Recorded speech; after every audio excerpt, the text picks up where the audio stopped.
Comme je vous ai dit, on avait des moments périodiques où ils venaient chez moi. Et ensuite, ils ont commencé à le faire chez eux. Je ne vais pas vous donner les noms.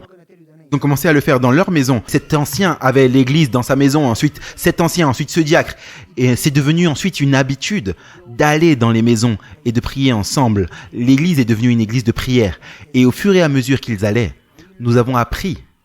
Nous n'allions pas prier des prières anémiques, mais prier nom par nom et œuvrer et plaider avec le Seigneur sur ces noms. Et nous avons commencé à prier pour les gens dans l'église, nom par nom, pour chaque enfant.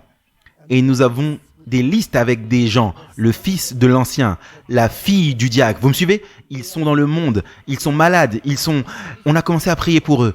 Et alors qu'on priait les uns pour les autres, l'Église a commencé à construire une unité. Non seulement que nous prions les uns pour les autres. Au début, ils me disaient, on a prié et rien ne s'est passé. Je leur ai dit, ne cherchez pas à ce que quelque chose se passe.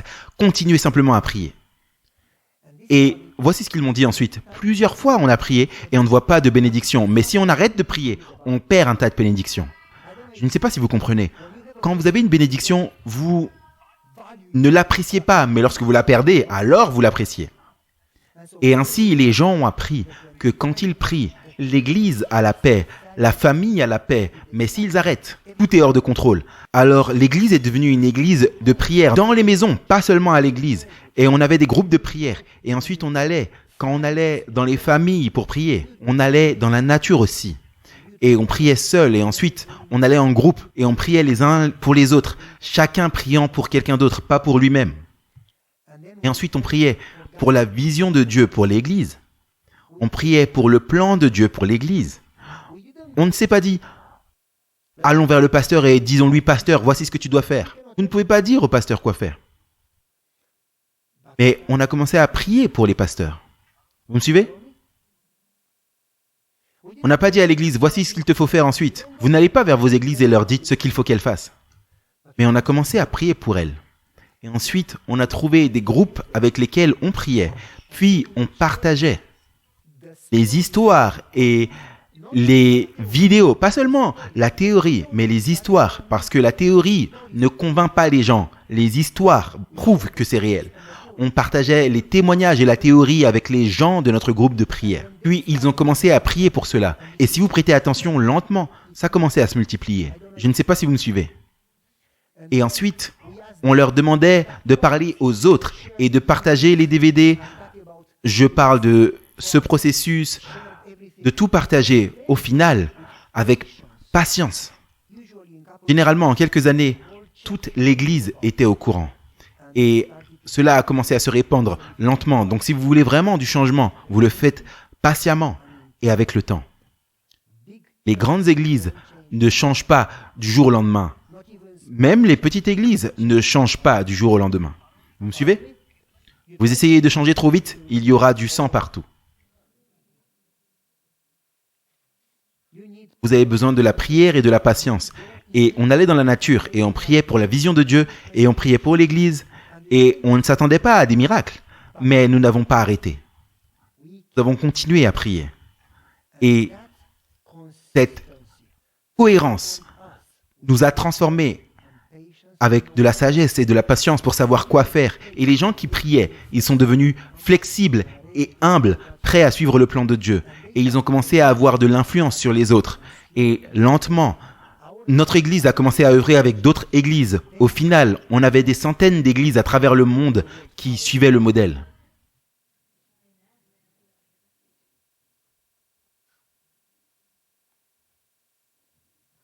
Vous vous souvenez l'histoire que Pavel a partagée avec nous la nuit dernière. Il a envoyé ses membres d'église dans les bois pour chercher la vision de Dieu pour leur église.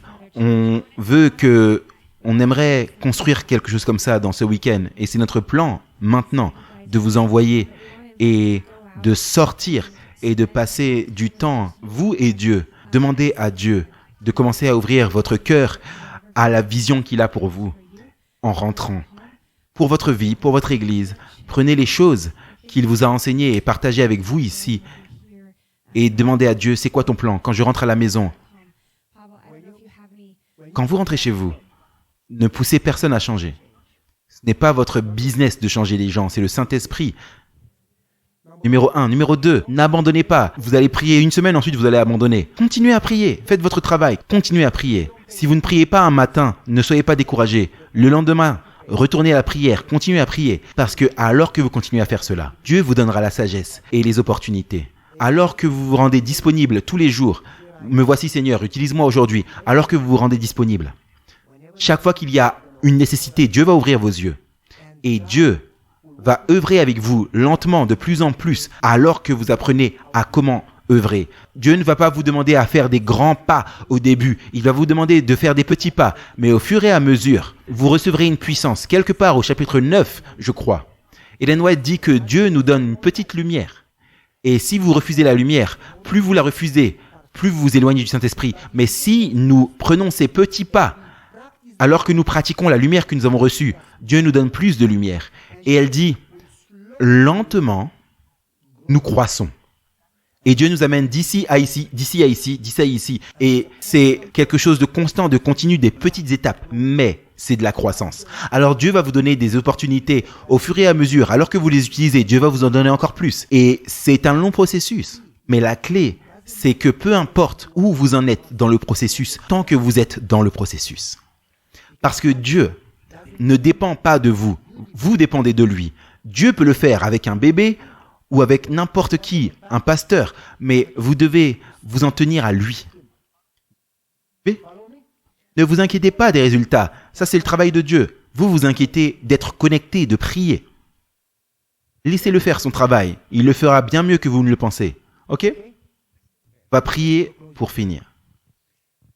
Père Céleste, on te remercie tellement pour ton amour. Merci pour le privilège que tu nous donnes de servir. Merci parce que tout ça est basé sur toi, pas sur nous, pas sur notre puissance, pas sur notre sagesse, pas sur nos efforts, mais sur ta puissance et ton amour et ta grâce et ton esprit.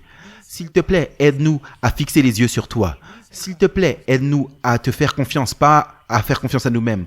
Aide-nous à te désirer, à te chercher, à toujours rester connectés. Si nous oublions, rappelle-nous Seigneur et aide-nous à revenir dans une relation avec toi. Je demande une bénédiction spéciale pour ces personnes qui écoutent. Les églises dans lesquelles ils vont. Je prie pour leurs familles et nous prions que nous tous, nous puissions remettre notre vie entre tes mains quotidiennement et te faire confiance. S'il te plaît, remplis-nous de ton esprit. Et alors que nous continuons à te chercher, s'il te plaît Père, œuvre comme tu l'as promis. Nous croyons que tu réponds. Nous croyons que tu désires que nous puissions faire cette prière et par la foi, nous te remercions et nous prions tout cela au nom de Jésus. Amen.